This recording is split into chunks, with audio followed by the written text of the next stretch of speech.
अस्सलाम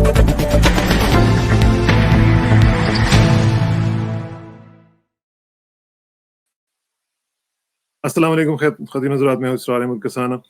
बहुत ही important developments हो रही हैं खित्ते में, ख़ास तौर पे इंडिया के पर्सपेक्टिव से। वो भी हम अक्सर आपको पता है आपसे शेयर करते हैं। हमारा जो रेगुलर शो होता है वो उसमें एयर मार्शल कपिल का के साथ हम डिस्कस करते हैं मुख्तलिफ चीज़ें। इस दफ़ा थोड़ी सी इंटरनेशनल जो कॉनोटेशंस हैं, वो 1-2 इवेंट्स हुए हैं पिछले हफ्ते, वो बहुत इंपॉर्टेंट हुए। एक तो ये है कि G7 समिट थी, आपको मालूम है वहाँ पे प्रेसिडेंट बाइडेन भी गए हुए थे फर्स्ट टूर के ऊपर, फर्स्ट प्रेसिडेंशियल ट्रिप के ऊपर, और उसमें नेटो की भी वहाँ पे कॉन्फ्रेंस हुई। फिर जो बहुत ही बड़ी एक इम्पोर्टेंट मीटिंग हुई वो थी पुतिन और बाइडेन की। इसका ज़रा तज़िया करेंगे, और साथ-साथ ज़ाहिर है कि एक एवर इम्पोर्टेंट इश्यू जो हमारे लिए, दोनों के लिए बहुत इम्पोर्टेंट है, इंडिया और पाकिस्तान के लिए, वो अफ़गानिस्तान है। अफ़गानिस्तान में क्या हो रहा है, इंडिया इंडिया उसको किस तरह देख रहा है, जो भी चीज़ें हो रही हैं वहाँ पे, और फिर ज़ाहिर है कि पाकिस्तान का पॉइंट ऑफ व्यू उसमें कैसे देखा जाएगा, तालिबान वहाँ पे क्या कर रहे हैं, उनके एडवांसेस जो हैं वो कैसे आगे बढ़ रहे हैं। हम रोज़ाना खबरें देख रहे हैं कि वहाँ पे अभी भी वायलेंस बहुत शदीद तरीके से चल रही है। इसकी पूरी की पूरी जो कॉन्टेक्स्ट है उसका तजिया करने के लिए हमारे साथ मौजूद हैं जनाब एयर मार्शल कपिल काक साहब। उनसे बात करेंगे। एयर मार्शल साहब, गुड मॉर्निंग सर। मॉर्निंग हजूर, आपके नाजरीन को भी आदाब। Thank you sir, thank you for joining us. हम लोग आपको मिस कर रहे थे और सोच रहे थे कि एयर मार्शल साहब की जो इनपुट है वो अभी तक आई नहीं है, लेकिन हियर कम्स एयर मार्शल साहब माशाल्लाह।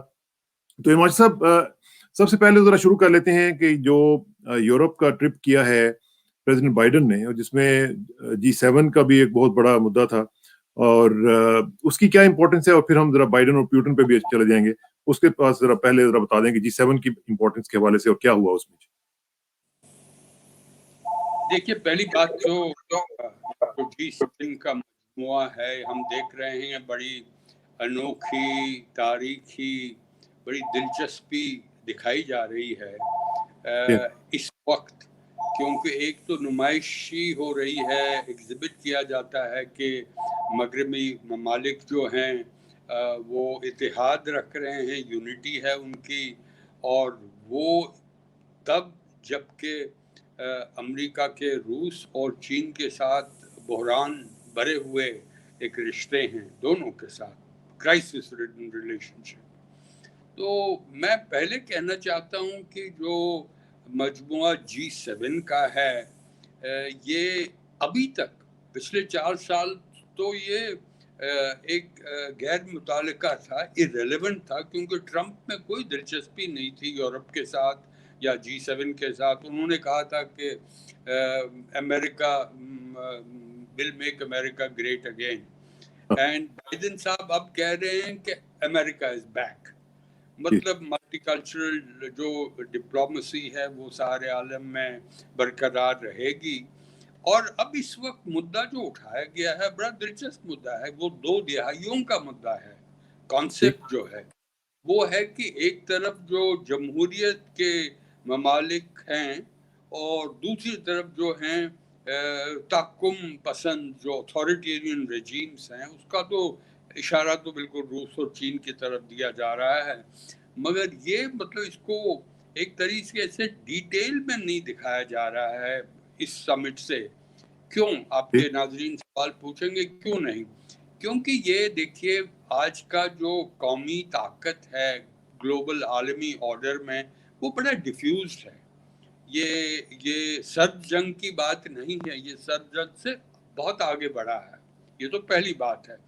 दूसरी, अगर आप वेस्टर्न डेमोक्रेसीज को मगरबी जमहूरियत के ममालिक जो हैं और उसको आप पॉइज कर रहे हैं, पॉजिट कर रहे हैं कि जो ताकुम पसंद अथॉरिटेरियन रेजिम जैसे चीन और रूस है, असलियत जो है तो हमने खुद ही देखी है यहाँ पे कि पहली इटली BRI में मौजूद है। इन्होंने कहा है कि B3W मतलब बिल्ड बैक बेटर वर्ल्ड एक तरीके से BRI का काउंटर है, मगर इटली BRI में मौजूद है। फ्रांस के सदर मैक्रोन ने कहा है चीन फ्रांस से बहुत दूर है, चीन हमारे लिए खतरा नहीं है। नेटो की समिट कहती नहीं, नेटो की कॉन्फ्रेंस कहती है ये तो हमारी एक निज़ामी खतरा है चीन हमारे लिए। तो मतलब इस ग्रुपिंग की कॉन्ट्रडिक्शंस बहुत ज्यादा हैं। ठीक। इस वक्त तो सारे आलम में बहुत सरगर्मियां हैं, G7 पर हाँ। आप और हम आपके नाजरीन जो है इनको इसको एनालाइज करना है। पहली ठीक। बात है G7 है क्या? अगर आप मवाइश की ताकत देखें तो या इसमें इटली और कनाडा तो इसमें किरदार कोई है नहीं, ठीक। क्योंकि इटली और कनाडा से आगे जो है मवाइश में वो तो चीन और हिंदुस्तान है। चीन और इंडिया क्यों नहीं है G7 में? असली G7 में तो वो दो होने चाहिए। वो दोनों होने चाहिए, बिल्कुल ठीक। बात है कि G7 की जो कुछ भी बातचीत गुफ्तगू होती है, समिट्स होती हैं, उनमें कोई ताकत नहीं है अगर आपके आलमी फाइनेंशियल एंड ग्लोबल इंस्टीट्यूशन हैं वो अगर आप देखें वो G20 में मौजूद हैं। उन इंस्टीट्यूशंस को बदलाया जा सकता है G20 में और G7 में नहीं हो सकता है। ठीक। तो ये लिमिटेशंस है इसकी। दूसरा जो इन्होंने एक तरीके से चीन को वो एक हाथी था कमरे में, एलिफेंट इन द रूम, चीन को टारगेट किया गया और चीन ने कहा भी ये कि ये जो मजमुआ है ये छोटा सा मजमुआ, हमें क्या है इससे। तो ये भी मतलब वो हाँ। भी बैठे नहीं हैं, वो भी काउंटर में लगे हुए हैं। ठीक। चौथी बात तो है कि एक जोड़ लाया जा रहा है यूरोप का और एशिया पैसिफिक का, जिसमें इंडो पैसिफिक की बात करते हैं। तो मतलब एक बाइडेन एडमिनिस्ट्रेशन एक तरीके से यूरोप का फायदा और इंडो पैसिफिक का फायदा लेके दोनों ममालिक रूस और चीन को एक तरीके से स्ट्रेटेजिकली काउंटर कर रहे हैं इन ममालिक के की मदद से। मगर ममालिक भी बिल्कुल वो मतलब गुफ्तगू में तो हैं, मगर when you walk the talk उनके ख्यालात अलग हो सकते हैं। ये लिमिटेशन जानने की बहुत ज़रूरत है। हमने देखा कि 4 तबसरे चीन के खिलाफ लगाए। पहला कि उनका जो इंसानी हकूक़ का रिकॉर्ड है ज़िनजियांग में हो या जो डेमोक्रेटिक फ्रीडम्स हैं, जमहूरियत की आज़ादियाँ हैं हांगकांग में काफ़ी कम हैं। नॉन मार्केट जो उनकी तदबीरें हैं, पॉलिसीज़, प्रैक्टिसेस हैं, बिल्कुल गलत हैं। और तीसरा कि चीन को जो समंदर उनके इर्द-गिर्द हैं, जो कुछ भी कार्रवाइयाँ करते हैं बिल्कुल गलत है। और सबसे बड़ी बात जो उन्होंने कही है कि डिमांड करी है कि एक तरीके से तफ्तीश तरीके से, शफाफ तरीके से तफ्तीश होनी चाहिए, मतलब इन्वेस्टिगेशन होनी चाहिए कि ये जो कोविड-19 की जो शुरुआत हुई है वो कहाँ से हुई है, क्यों हुई है, कहीं लीक तो नहीं है। कोई नहीं कह रहा है कि चीन ने ये डिलिबरेटली लीक किया है, ये बायोलॉजिकल वॉर है, बिल्कुल ठीक। गलत है। मगर हो सकता है एक्सीडेंट हुआ है, इस पे सारे ममालिक मिल गए हैं कि चीन के लिए जो इन्वेस्टिगेट होना चीज़ों चाहिए। को फेज 2 इन्वेस्टिगेशन होके। पैंडेमिक के बारे में जो सबसे बड़ा एक डोमिनेंट इशू था पैंडेमिक का, मतलब महामारी का, तो उस पर कोई शक नहीं था। It was like the major issue at the summit. ठीक। मगर ठीक। उस पे ठीक। भी लिमिटेशन है, वॉक द टॉक है वो मिसिंग है। टॉक तो वो भी बहुत सही। हुआ है हाँ। मगर हाँ। वॉक में बहुत कमजोरियां। मैं ठीक। ठीक। आपको बताना चाहता हूँ, पहले पहले कहते हैं कमिटमेंट की डेमोक्रेसी चाहिए। फिर जब वैक्सीन की बात की, WHO ने कहा है कि 11 अरब डोजेज चाहिए वैक्सीन के। बाकी कुछ असेसमेंट्स हैं 11 से 15 अरब डोजेज के लिए ज़रूरत है। और उन्होंने टॉक तो किया मगर वॉक क्या किया है? कहते हैं हम $2 अरब डोजेज देंगे। उससे काम कैसे होगा? उधर से बातें करने के लिए यूरोपियन कम्युनिटी के प्रेसिडेंट कहते हैं कि ये पैंडेमिक कभी होना चाहिए नहीं। बोरिस येल्सिन कहते हैं कि देखिए सारा आलम वैक्सीनेट होना अगले साल दिसंबर 22 तक। वो कैसे होगा? क्या $2 बिलियन से 2 बिलियन डोजेज से आप सारे आलम को कैसे करेंगे? और जब कहते हैं ट्रिप्स वेवर चाहिए क्योंकि जो इंग्रेडिएंट्स हैं इन वैक्सीन के लिए वो वेवर प्रॉमिस तो हो कुछ नहीं रहा है, वक्त गुजर ठीक जा रहा है। ठीक इंडिया जो है वो मैस मैन्युफैक्चरर बन सकता है, काबिलियत है, प्रूव किया है, मगर इंडिया को इन G7 में जहां उनको बुलाया गया, स्पेशल इनवाइटी बुलाया गया, हाँ, मगर वो ताकत उनको दी नहीं गई। और इमरजेंसी यूज ऑथराइजेशन जो हमारा कोवैक्सीन भारत का एक, हिंदुस्तान का एक वैक्सीन है, वो इजाजत नहीं दी गई है। कहा है कि फुल ऑथराइजेशन आप। तो मैं ठीक आपके दर्शक मतलब नाज़रीन को ये कहना चाहता हूँ, between the promise and the performance there is a wide gap in the wide G7 gap. ठीक है, डेलिब्रेशन। अच्छा अब जरा थोड़ा सा वो तीसरी बात प्यूटिन और तो बाइडेन की जो मीटिंग है रिजर्वेशन, उस पर भी जरा थोड़ी सी बात हो जाए। सॉरी, मैंने कहा कि आप प्यूटिन और बाइडेन के भी जरा थोड़ा सा बता दें कि उनकी जो मीटिंग हुई थी उसमें क्या क्या हुआ और उसका क्या नतीजा निकला। बाइडेन और पुतिन की मीटिंग की बात कर रहे हैं? जी जी जी जी, नहीं, कैन उससे यू हियर मी? पहले तो ये भी कहना है कि जो क्लाइमेट चेंज, ये आज थोड़ा सा सिग्नल सिग्नल में प्रॉब्लम चल रही है, लेकिन ये है कि हम कोशिश करते हैं कि दोबारा जरा थोड़ा सा देखा जाए कि क्या इसको क्लाइमेट चेंज भी कैसे ठीक किया जा सकता है। इरमाशी साहब का जो कनेक्शन है वो थोड़ा सा वीक चल रहा है। हम कोशिश करेंगे कि उनके साथ दोबारा बात की जाए। वो बेसिकली बात ये कर रहे थे कि जो भी वहाँ पे G7 की मीटिंग हुई है उसमें क्या क्या मामला चल रहे थे, किस तरीके से वहाँ पे जो डिस्कशंस हो रही थी वैक्सीन के हवाले से, और फिर जो इंडिया की एक एक्सपेक्टेशन थी कि वहाँ पे उनको भी एक रोल दिया जाएगा, तो उस तरह वो भी नहीं हुआ। और वैक्सीन के हवाले से भी जो इंडिया चाह रहा था वो भी उनको उस तरह का रिस्पॉन्स नहीं मिला है, बल्कि नेटो में भी हमारी इतलात के मुताबिक वो रिस्पॉन्स नहीं मिला। तो यही बात चल रही थी और मास्टर साहब कोशिश करेंगे कि वो दोबारा आ जाएं और उनसे हम पूछें कि ये जो मीटिंग हुई है बाइडेन और पुतिन की, इसकी क्या इम्पोर्टेंस है और ख़ास तौर पे इंडिया के रिलेशनशिप के हवाले से इसको कैसे देखा जा रहा है, क्योंकि आपको पता है कि इंडिया रशिया का एलाई रहा है सोवियत यूनियन के ज़माने में, बड़ा ही करीबी ताल्लुक था इनका, लेकिन आज का ज़रा मामला जो है वो ठीक नहीं है।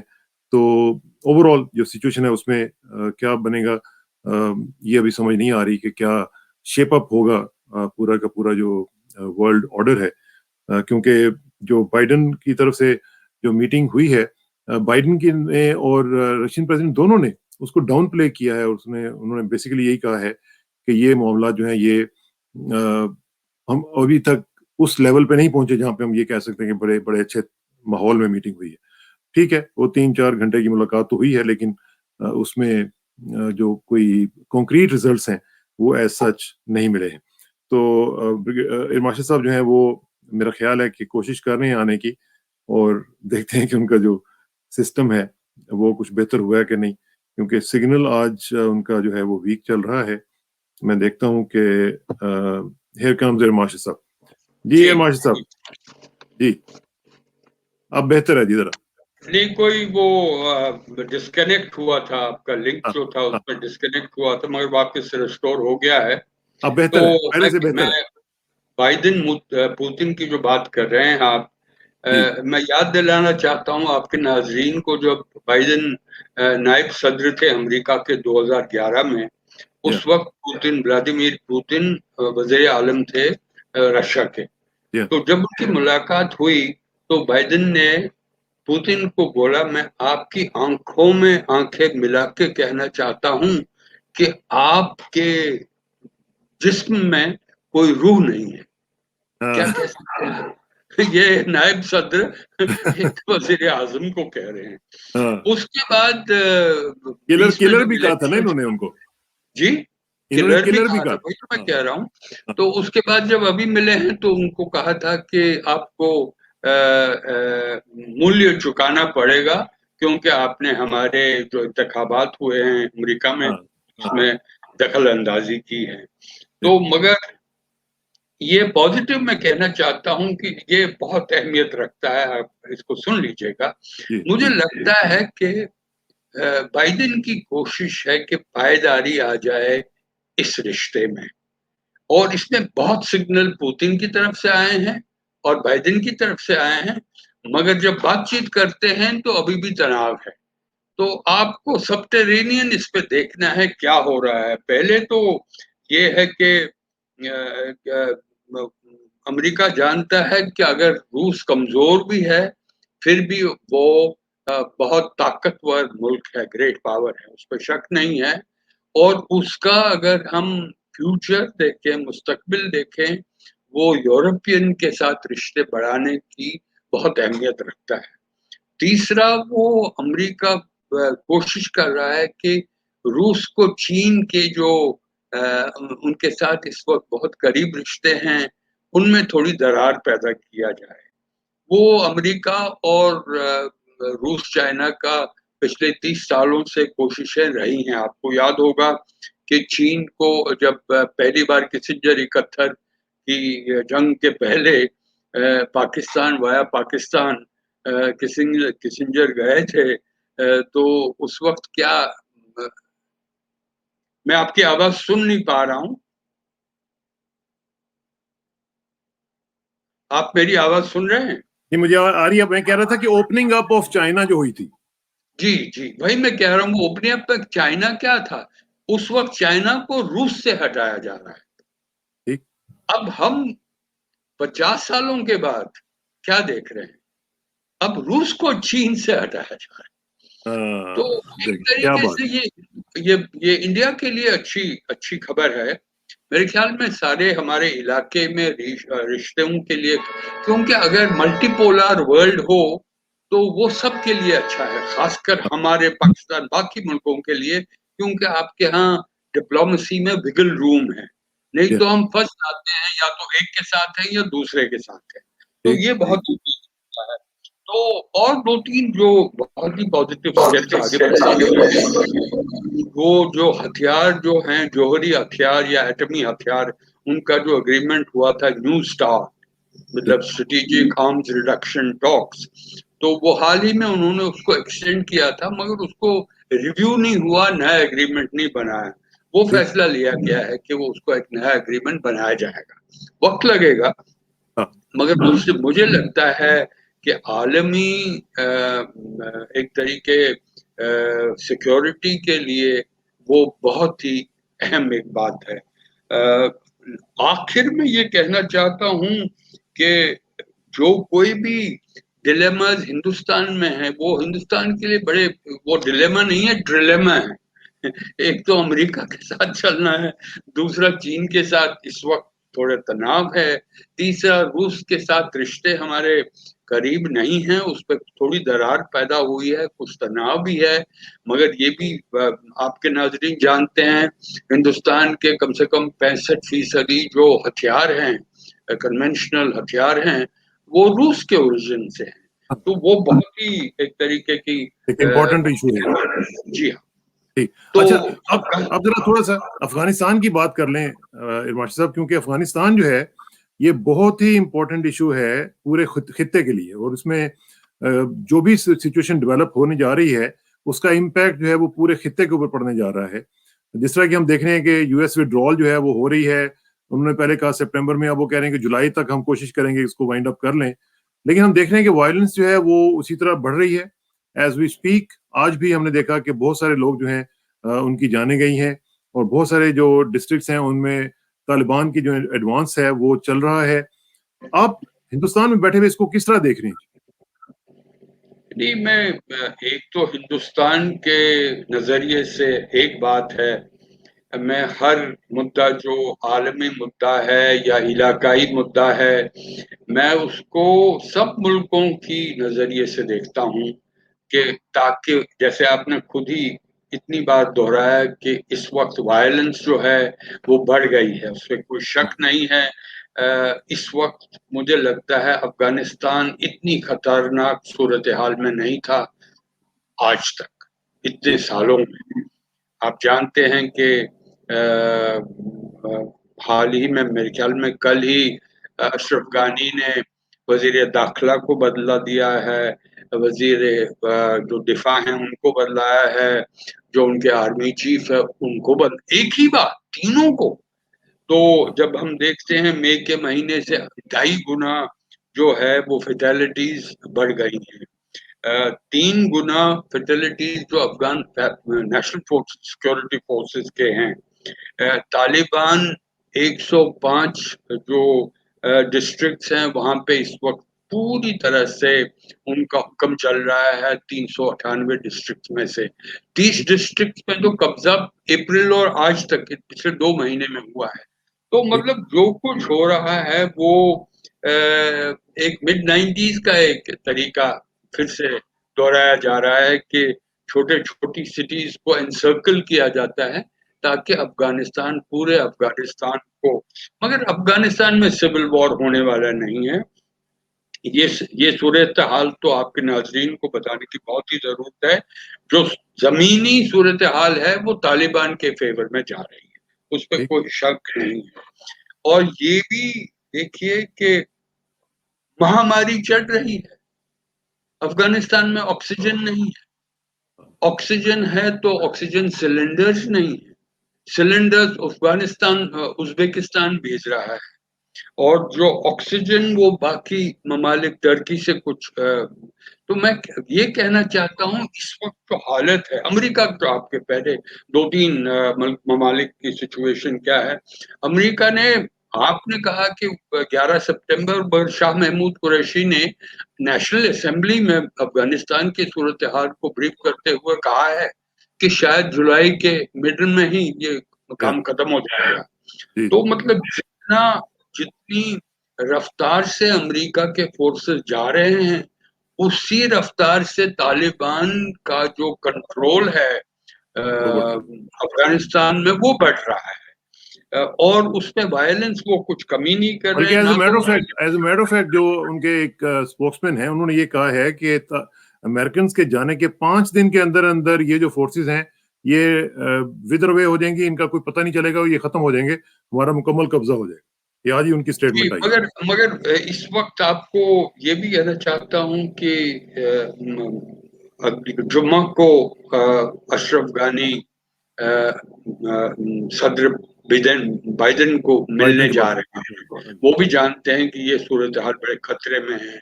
आप ये भी जानते हैं, नाजरीन को मालूम है कि एक प्रपोजल दिया गया था पाकिस्तान सरकार को, इस पे उनके जो DGISI हैं कमर बाजवा साहब हैं, उनकी मुलाकात हुई थी विलियम बर्न्स की कि हमें 20 से पहले, आपको याद होगा 2011 में शमसी की एयरबेस थी, यूएई के कंट्रोल में थी, फिर यूएई ने उन्होंने अमेरिका के कंट्रोल में दे दिया, तो जो ड्रोन ऑपरेशन थे वहां से हो रहे थे। तो अब फिर से रिक्वेस्ट है कि हमें बेस दीजिए, क्योंकि वहां से हम रिकॉनेसेंस, सर्वेलेंस, इंटेलिजेंस गैदरिंग कर सकते हैं, और सिर्फ ड्रोन ऑपरेशन होंगे, जो कन्वेंशनल फाइटर जेट्स वो नहीं बेस किए जाएंगे। क्योंकि लेकिन प्राइम मिनिस्टर इमरान खान का जो कल का स्टेटमेंट है, जो उन्होंने एक अमेरिकन इदारे को इंटरव्यू देते हुए कहा है कि एब्सोल्युटली नॉट, उन्होंने बिल्कुल वाज़ेह तौर पर ये कह दिया जी कि there is no chance of US bases in Pakistan. देखिए, आप सब कॉन्टिनेंट की ट्रैक रिकॉर्ड जानते हैं, मेरे से ज्यादा जानते हैं, हिंदुस्तान हो या पाकिस्तान हो। आपको याद होगा जब शमसी एयरबेस के ऑपरेशन होते थे, किसी पाकिस्तान की लीडर ने कभी नहीं माना कि वहां से ऑपरेशन हो रहे हैं, मगर 2013 में मुशर्रफ ने खुद ही कहा कि वहां से शमसी से ऑपरेशन होते गए उस दौरान। तो मतलब वो नेपोलियन कहते थे nothing is final until officially denied. Officially आप डिनाई कर दीजिए, वो मतलब फाइनल हो गया है। क्योंकि मैं क्यों कह रहा हूं ये, इसलिए कह रहा हूं कि अगर पाकिस्तान की सरकार, आप जानते हैं I am a friend of Pakistan, as everyone should be in this region, Pakistani should be friends of India. क्यों ये जो सूरत हाल, सिविल वॉर सिचुएशन पाकिस्तान के लिए ठीक नहीं है। मैं बताऊंगा क्यों। पहले तो सिविल वॉर सिचुएशन में फिर से दोहराएंगे आप वही वक्त जबकि आपके यहाँ रिफ्यूजीज आ जाएंगे। पहले ही आपके यहाँ 30 लाख रिफ्यूजीज, लाखों में। लेकिन एक चीज मुझे यहाँ पे थोड़ा सा बता दें कि जो प्राइम मिनिस्टर की जो स्टेटमेंट है, आप उसके ऊपर बिलीव करने के लिए तैयार नहीं है। नहीं, मैं अभी फाइनल नहीं है, मैं ये नहीं कह रहा हूं कि आप, अच्छा चलें, आप, मैं इस तरह रिफ्रेम कर लेता हूँ उसको कि आप ये समझ रहे हैं कि उनके कहने के बावजूद पाकिस्तान अमेरिका को बेसिस दे देगा। बेसिस की जरूरत नहीं है। पाकिस्तान, अमेरिका क्या कर सकता है? एयरक्राफ्ट कैरियर से वो ऑपरेशंस कर सकते हैं, उस पर मुश्किल है। वो गल्फ स्टेट से ऑपरेट कर सकते हैं, सेंट्रल कमांड उनकी इतनी फौजें हैं, वहां से ऑपरेट। ड्रोन ऑपरेशंस के लिए इतनी रेंज की जरूरत है, उनको फ्यूल नहीं भरा जा सकता है। हाँ, ये छोटे छोटे ड्रोन्स हैं जो कि एक मतलब उनके यहाँ वो हथियार भी हैं जिससे वो टारगेट कर सकते हैं जो जहां जहां उनको लगता है कि सिचुएशन क्रिटिकल है। हिंदुस्तान तो उनको बेच देगा नहीं। और जहां आपने कहा, ठीक कहा है, जो इमरान साहब कह रहे हैं कि हम कभी नहीं देंगे, हम मान रहे हैं।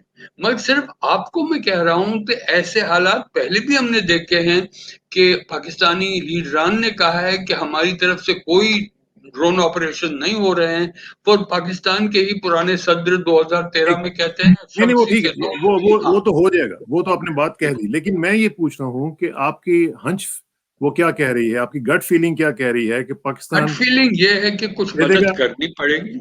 मदद करनी पड़ेगी, क्योंकि $6 अरब का, देखिए पाकिस्तान क्यों करेगा ये? ऐसा नहीं कि वो उनकी बड़ी अहमियत है, एक तरीके से वो ऑपरेट करना चाहते हैं बिन मतलब के। क्योंकि वो ठीक। कहते हैं ना, पाकिस्तान की अवाम कहते हैं अमेरिका का जंग हम क्यों कर रहे हैं? ठीक। बिल्कुल लाजिम है कि हमें क्यों पड़ता है कि अमेरिका को जंग करनी है अफगानिस्तान में, हम क्यों करेंगे? मगर बात है इसके क्विड प्रो को होते हैं। क्या क्विड प्रो को है? एक तो पाकिस्तान की सरकार फैटिफ, फाइनेंशियल पैटर्न में फंसी हुई है। जो है फैटिफ टास्क से, फोर्स। ग्रे लिस्ट से निकलना चाहते हैं। ये ठीक। पहला है। दूसरा, उनको $6 अरब मवाइश, पाकिस्तान की मवाइशी आईएमएफ का। सूरत हाल इस वक्त इतनी अच्छी नहीं है, सब ममालिक की सूरत ठीक। हाल बुरी है, और ठीक। पाकिस्तान की बहुत ही खास तरीके से बुरी है। तो अमेरिका मदद कर सकता है उनको, वो $6 अरब कोई छोटी रकम नहीं है, तो वो ठीक। हेल्प हो सकती है। तीसरी, के पाकिस्तान के हुक्मरान भी, जैसे मैंने पहले कहा था, वो अपने डिप्लोमेसी के लिए थोड़ा विगल रूम करना रखना चाहते हैं। कि एक तरीके से ये नहीं है कि सिर्फ चीन के साथ हम मिले हुए हैं, अब सारी उम्र जब तक पाकिस्तान जिंदा हो चीन के साथ रहेगा। All eggs in Chinese America के बास्केट। साथ भी रिश्ते रिश्ते थोड़े से, तो ठीक। ये गिव एंड टेक है। क्या होगा, मैं गट फीलिंग में इस पे आपके साथ ठीक। एक्सप्रेस नहीं कर सकता हूँ, ठीक। सिर्फ ठीक। एनालिसिस बताऊंगा। क्या? क्योंकि खतरा है, जैसे मैंने पहली आपकी शो में मैंने पहली बार बोला है कि अफगानिस्तान की सूरत हाल खतरनाक है, और वो खतरा सब ममालिक के लिए है। अगर कुछ काम वहां होना है, वो अमेरिका, रूस, चीन, पाकिस्तान और हिंदुस्तान। अब टर्की ने, अब सबसे बड़ा खतरा जो है काबुल एयरपोर्ट पे है। अगर हाँ। वहां से फौजें आनी हैं या डिप्लोमेट्स आने हैं या रोजमर्रा की जिंदगी बाहर जाने के लिए अफगान उस जाना पे वैसे चाहें। उस पे आपको मालूम ही होगा कि उस पे प्रेसिडेंट बाइडेन ने प्रेसिडेंट अर्दवान जो है टर्की के, उनको ये कहा है कि आप उसका कंट्रोल संभाल लें। और प्रेसिडेंट अर्दवान ने भी ये उनसे कहा है कि ठीक है, हम पाकिस्तान के साथ मिलके और हंगरी के साथ मिलके ये जी सोच सकते हैं कि वहां पे वो कर लें। जी, तो मैं ये ऐसा कहने करना वाला चाहिए था, पाकिस्तान को। ये पहले यही तो मैं कह रहा हूं ना कि ये पहले इस पे काफी गुफ्तगू हुई है। ये 2 दिन पहले बाइडेन साहब ने ये कहा था कि टर्की ने कहा कि हम एयरपोर्ट को संभालेंगे, मगर हमें मदद चाहिए, फाइनेंशियल मवाशी मदद चाहिए। और ठीक। अमेरिका ने प्रॉमिस किया है वो मवाइश आपको मदद देंगे। देंगे। तो क्या कर, टर्की कब वहां आएगा, क्या करेगा, इस पे डिटेल्स अभी मौजूद नहीं है। आप बिल्कुल ठीक कह रहे हैं, मैंने भी वही रिपोर्ट पढ़ी है जिसमें बाइडेन ने कहा है कि हम टर्की को इजाजत देंगे। तो अच्छा, एक एक और चीज आखिर में ये मुझे जरा बता दीजिए कि हम अक्सर देखते हैं कि जो स्टेटमेंट्स आ रही हैं अफगान ऑफिशियल्स की तरफ से, स्पेशली रिगार्डिंग पाकिस्तान, वो एनएसए हो या उनके वाइस प्रेसिडेंट हो, वो बड़ी नेगेटिव किस्म की आ रही हैं। बल्कि उन्होंने पिछले दिनों में तो पाकिस्तान के मुतालिक बड़ा ही एक नेगेटिव रिमार्क दिया, जिसके ऊपर फिर पाकिस्तान के फॉरेन ऑफिस ने बहुत ज्यादा उसको रिएक्ट भी किया। तो इस तरह की जो स्टेटमेंट्स हैं, खासतौर पर स्टेट टू स्टेट रिलेशनशिप में, वो इस तरह देनी चाहिए किसी को? नहीं, वही तो मैं कह रहा हूँ, क्योंकि वो अगर कोलैप्स हो गया तो जो 1900 मिड 90s में हुआ था, आपको याद होगा, जी जी। जब तालिबान ने टेक ओवर किया था, जो उस वक्त की सरकार थी उसके सदर को एक बिजली के खंबे से हैंग किया गया, आपको याद होगा, बहुत जी ही जी बुरी तरह से। तो बिल्कुल। लगता है उनकी असेसमेंट है, मुझे मालूम नहीं है इसके बारे में, मगर ठीक है। समझ काफी लोगों की, काफी ममालिक ये सोचते हैं कि पाकिस्तान का तालिबान पे बहुत ही इन्फ्लुएंस है, एक तरीके से पॉजिटिव भी है। मैं पॉजिटिविटी बताना चाहता हूँ, क्योंकि पाकिस्तान ने ही तालिबान और अमेरिका के जो बातचीत गुफ्तगू का प्रोसेस हुआ उसको फैसिलिटेट किया, इसमें कोई शक नहीं है। दूसरा, वही गवर्नमेंट, अफगान गवर्नमेंट के रिप्रेजेंटेटिव्स और तालिबान गवर्नमेंट के रिप्रेजेंटेटिव्स, मतलब बैक चैनल्स में उनकी बातचीत करवाई है, वो भी पाकिस्तान ने की है। तो अभी हाल ही में, हालांकि उस पर खबर आई नहीं है, जो कतर में, दोहा में फिर से अफगान नेगोशिएटर्स और तालिबान की बातचीत हुई है, उसपे भी पाकिस्तान का हाथ था। तो इस पे कोई शक नहीं, ये बड़ी पॉजिटिव डेवलपमेंट्स हैं। ठीक। अच्छा, मगर आखिर में एक आखिर में एक छोटा सा क्वेश्चन बिफोर वी लीव, वो ये है कि आपने बताया कि प्रेसिडेंट अशरफ गनी जो है वो जा रहे हैं प्रेसिडेंट बाइडेन को मिलने के लिए, वापस आएंगे वो? आ, ये तो ये तो ये बहुत ही दिलचस्प सवाल है। नहीं नहीं, वो वापिस आएंगे। आ, हम बात तो कर रहे हैं सिविल वॉर सिचुएशन, मगर अमेरिका अभी अभी मैं इसलिए पूछ रहा हूँ, मैं इसलिए पूछ रहा हूँ कि अभी आपने मुझे डराया ना कि वो खंबे के साथ लटका दिया था उन्होंने, जी, तो मुझे उससे फिर ख्याल आया कि ये कहीं गड़बड़ तो नहीं होने वाली है। नहीं नहीं, वो अगर आप तो अफगानिस्तान को ठीक बहुत करीबी तौर से जानते हैं, क्योंकि ये मत भूलिए कि अशरफ गानी पख्तून है। तो अब्दुल्ला अब्दुल्ला को साथ क्यों नहीं ले गए? हम्म। अगर साथ ले तो क्या वो दोनों वापस आ जाते? तो नहीं नहीं, मैं उस स्पेकुलेशन में नहीं जाऊंगा। बातचीत होगी, क्योंकि खतरनाक सूरत हाल है, तरीके ढूंढे जाएंगे कि कहीं ऐसा ना हो कि सिविल वॉर सिचुएशन आए, अफगानिस्तान का मेल्ट डाउन हो और अफगानिस्तान उसी हालत में हो जबकि 1996 में हुआ था, तालिबान आया था, आप जानते हैं।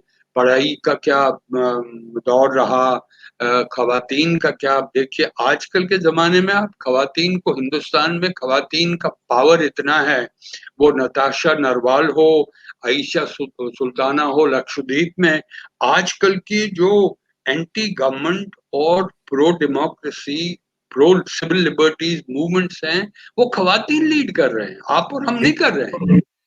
ठीक बात। तो उनको क्या होगा? हालांकि तालिबान के रिप्रेजेंटेटिव ने कहा, खवातीन के लिए उनका सवाल उठाया गया था, उन्होंने कहा कि हम उनके लिए एजुकेशन प्रोवाइड करेंगे और वर्क हम ढूंढेंगे। मतलब ये नहीं कहा कि जो प्रोग्रेस खवातीन ने इतने 20 साल में की है वो बरकरार रहेगी। तो मतलब ठीक तरह से ना तो उनका पीस प्लान आ रहा है, सिर्फ ये है कि वायलेंस बढ़ाते जा रहे हैं, काबू में ला रहे हैं जितना अफगानिस्तान उनके काबू में आए। हो सकता है वो इसके आ लिए जाए। हिंदुस्तान के लिए भी एक तरीके से, हिंदुस्तान में भी आ गया है, देरी से आया है मगर नेगोशिएशन में आया है, बातचीत कर रहा है तालिबान के साथ, मुल्ला साहब के साथ, और स्टैनिस गाय। तो गुट वैसे हैं जो नेशनलिस्ट हैं, जो हकानी नेटवर्क है, उनसे बातचीत नहीं हो रही है। आप जानते हैं उसकी उसकी वजह भी क्या है। मतलब मैं देख रहा हूं कि अभी एनएसए, ये आखिर में 20 सेकंड लूंगा, अब हमारे और एससीओ के जो एनएसएज हैं, उनकी मीटिंग हो रही है अगले 3 दिनों में दुशांबे में। तो उस दुशांबे मीटिंग में मुझे कोई शक नहीं है, अगर वो या तो चुप चुप के मिलेंगे, या तो पुल असाइड होगा मोहित यूसुफ और अजीत डोवल का, और उस पे मसला कश्मीर का जुड़ा होगा कि कश्मीर का सीज फायर है।